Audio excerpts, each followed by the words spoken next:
레알 마드리드가 아놀드뿐만이 아니라 다른 월드클래스급 선수를 노릴 수도 있습니다. 이번 시즌 레알은 우측 풀백에 대해 고민이 많은 상황입니다. 카르바알이 십자인대 부상으로 시즌 아웃되어 복귀하더라도 경기력을 장담할 수 없는 상황이고, 바스케스는 시즌 종료 이후 계약 만료로 팀을 떠나게 됩니다. 이런 상황에서 레알은 아놀드를 영입 후보로 두며 수비 라인에 대한 리빌딩을 시작하려는 모양인데, 저는 아무리 생각해도 아놀드 한 명으로 끝날 것 같지 않습니다. 안녕하세요, 끄덕찬입니다. 오늘은 아놀드가 레알 마드리드에 간다는 전제하에 레알이 어떤 변화를 하게 될지, 영입 후보에 오를 만한 다른 슈퍼스타가 누군지 알아보겠습니다. 영입 후보로 생각한 다른 슈퍼스타 한 명은 다른 스포츠 언론인을 참고한 게 아니고 정황상 그렇게 될 수도 있겠다는 추측일 뿐이니 적당히 걸러들어 주시면 좋겠습니다. 끝까지 시청해 주시면 감사하겠습니다.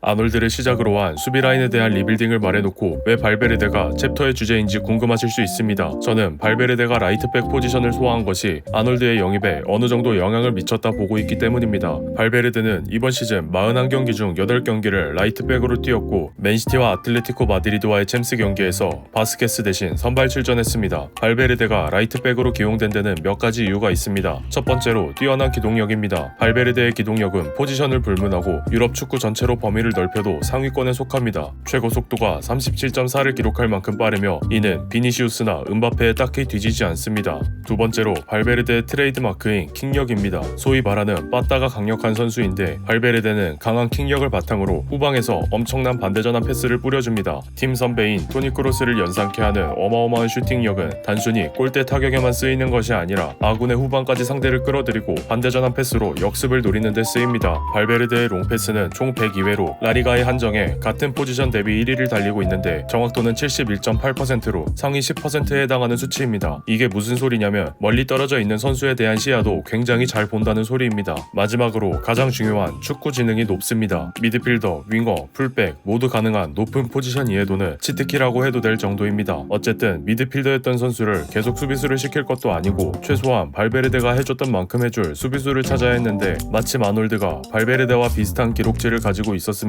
수비수로서 수비가 불안하다는 단점이 있지만 아놀드의 공격적인 툴은 이 단점을 가리고도 남습니다. 음바페, 비니시우스, 호드리구의 빠른 스피드를 바탕으로 아놀드의 전환 패스를 치명적인 무기로 만들 것이고, 애초에 미드필더 출신인 만큼 레알 마드리드의 빌드업과 본인을 직접 활용한 후방 플레이 메이킹이라는 또 하나의 공격 옵션을 더해줄 것입니다. 무엇보다 정확한 킥력을 장점으로 공유하는 발베르데가 다시 미드필더로 출전하게 됩니다. 이는 앞으로 아놀드가 맡게 될 우측 후방뿐만이 아니라 후방 가운데에서도 정확하고 긴 패스를 공격수에게 전달할 수 있다는 것을 뜻합니다. 발베르데가 해왔던 역할을 수행할 수 있는 선수를 영입하는 것이니 까놓고 발베르데가 투명이 되는 효과를 누리게 되는 셈입니다.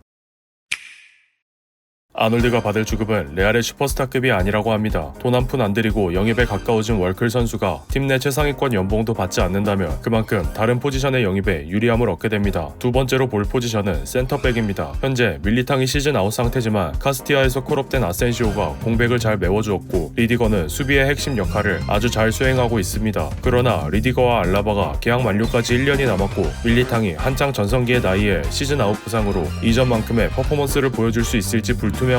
따라서 레알 마드리드는 미래의 수비를 책임질 유망한 어린 센터백을 필요로 합니다. 카스티아에서 콜업되어 이미 본인의 가치를 증명하고 있는 라울 아센시오와 함께 짝을 맞출 선수로 프리미어리그의 팀 본머스의 딘 하위선 선수가 유력합니다. 네덜란드 출생이지만 스페인에서 성장한 만큼 적응에 큰 어려움이 없을 것으로 보이며, 영입 성공과 이후의 성장이 전제되지만 아센시오와의 조합은 그대로 스페인 국대로 이어질 수도 있습니다. 하위선의 바이아웃 조항은 5천만 파운드이며 레알 마드리드가 자유계약으로 재미를 보고 있으니 금액적인 부담이 크지 않을 것입니다. 아스날의 살리바 또한 영입설이 있었으니 이야기하자면 현 시점에서 살리바 영입은 역효과이지 않을까 생각합니다. 붙박이 주전이 2명이 된다는 것은 나머지 선수는 다 교체 선수 취급이 된다는 소리인데, 그러면 벤치에 앉는 센터백이 알라바, 밀리탕, 아센시오로 총 3명이 됩니다. 특히 밀리탕과 알라바는 부상이 작긴 했지만 레알에서 들 수 있는 트로피를 다 들어 올렸습니다. 그런 선수들이 리그 우승도 없는 살리바에 밀려 벤치에 앉는다면 솔직히 저라도 기분이 좋을 것 같진 않습니다. 즉 팀 내 불화로 이어질 수도 있는 아주 중요한 사안입니다. 중요한 것은 리디거와 알라바, 밀리탕이 모두 주전급이기 때문에 발생할 수 있는 문제일 뿐이고 다음 시즌 리디거와 알라바가 계약을 연장하지 않는다면 살리바의 자유계약 영입이 영 허튼 소리는 아니라 생각됩니다. 어쨌든 알라바는 계속 기량이 꺾이고 있고 리디거는 건재하다 해도 30대이기 때문에 언제 꺾일지 모릅니다. 레알 마드리드가 센터백 보강을 서두른다며 현금화할 수 있는 마지막 기회인 지금 새 선수를 매각하고 추가 금액을 얹어 살리바를 데려올 수도 있겠다는 생각입니다.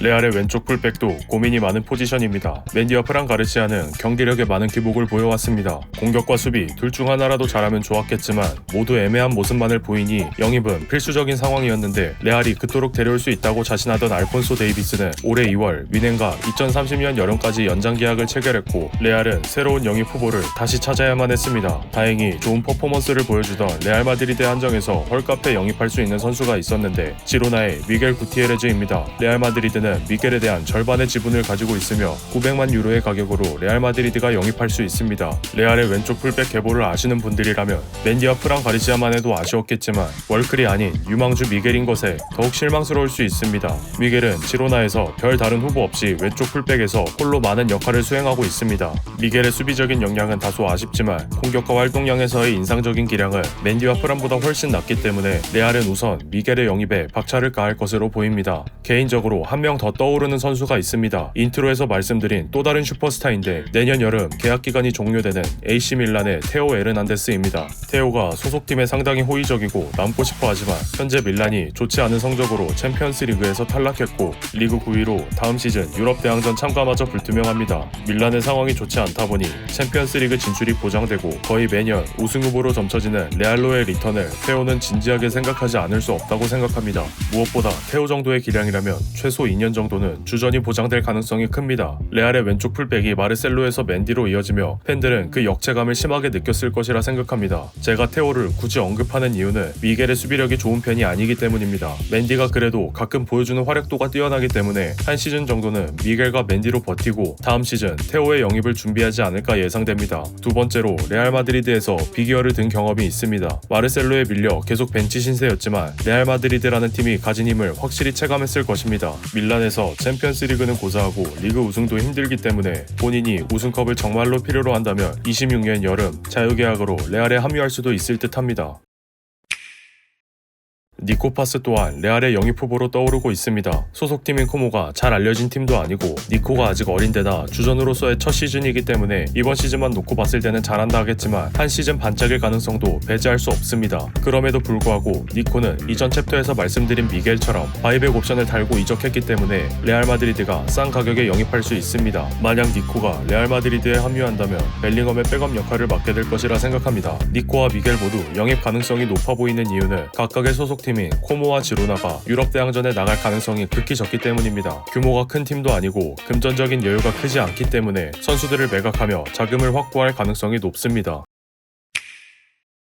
레알의 리빌딩은 아직 끝나지 않았습니다. 아놀드의 레알행도 유력해 보이고 아놀드 말고도 링크가 나고 있는 선수들은 모두 본인의 팀에서 최고의 활약을 펼치고 있습니다. 슈퍼스타가 자유계약으로 레알 마드리드로 간다는 것은 어떻게 보면 팬들에게 배신자같이 느껴질 수도 있고 우승컵을 쉽게 차지하려 한다는 부정적인 이미지로 다가올 수 있다고 생각합니다. 하지만 그 이면에 선수들이 슈퍼스타로 성장하기 위해 많은 노력을 들인 것을 절대 무시해서는 안 되며 그런 선수들이 레알 마드리드의 부름에 응하는 것은 그만큼 레알이 가진 위상이 엄청나다는 증거입니다. 챔피언스 리그에 대해 가지고 있는 기록은 그 어떤 클럽을 가져다 붙여도 상대가 안 될 만큼 압도적이며 이는 우승컵에 대한 열망을 가진 선수들에게 커리어의 최후 목표라 생각되기에 충분하다고 생각됩니다. 여러모로 어수선한 레알 마드리드의 이적 시장입니다. 저는 콥은 아니지만 클롭을 워낙 좋아했고 그래서 리버풀 경기도 자주 보면서 아놀드의 활약에 감탄을 마지 않았던 기억이 있습니다. 아놀드의 자유계약 이적이 이루어진다면 여러모로 아쉬움이 느껴지겠지만 반대로 레알 마드리드가 어떤 축구를 보여줄지 궁금합니다. 오늘 영상은 여기까지입니다. 끝까지 시청해주신 분들께 감사의 말씀을 드립니다. 영상이 유익하셨다면 구독과 좋아요, 알림 설정까지 부탁드립니다. 더 좋은 영상으로 보답해드리도록 하겠습니다. 감사합니다.